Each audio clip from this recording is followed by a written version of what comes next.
The Reading Rooms is a shared reading project that takes shared reading out into the community. It is a really simple idea, which is part of the beauty of it. You don't need any equipment. You need a room, you need some participants, and you need some photocopied stories and poems. So we sit with the group, we will read the story aloud together, and we stop at certain points within the story to discuss what's happening and talk about how we feel about what's happening in the stories. There's not a breath of air in here. Let's go now.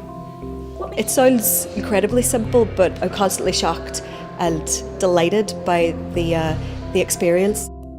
I think it's great having these groups, meeting people, and it's like a way of keeping young, really, keeping involved in things.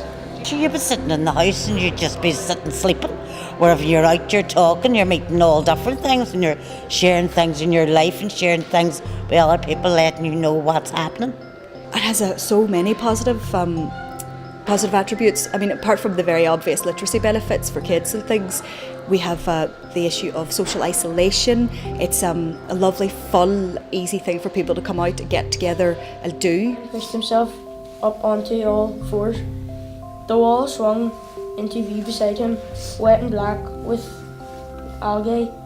Last week we got a poem, and it was about a donkey. It was a donkey footballer from Brazil.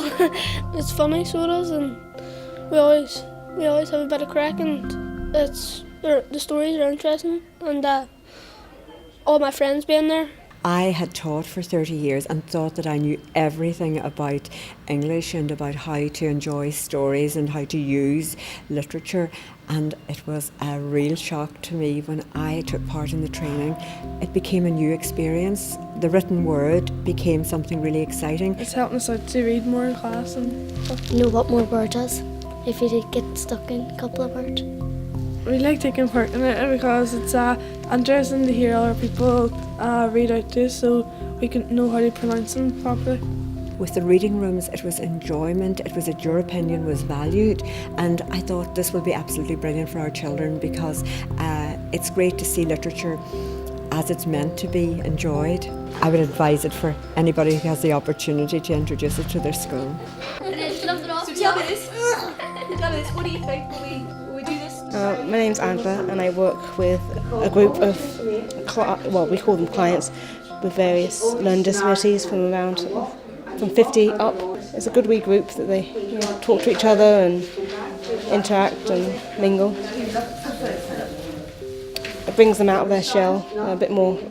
Some of our group would be quiet, and so mixing them in with other groups that may be higher ability, they talk a bit more and they have a good laugh and make new friends.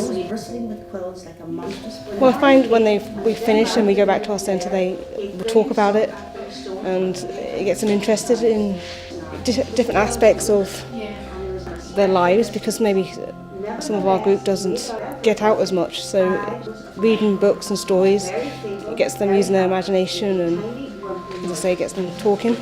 They're more open to new experiences, and they're excited if we try something new.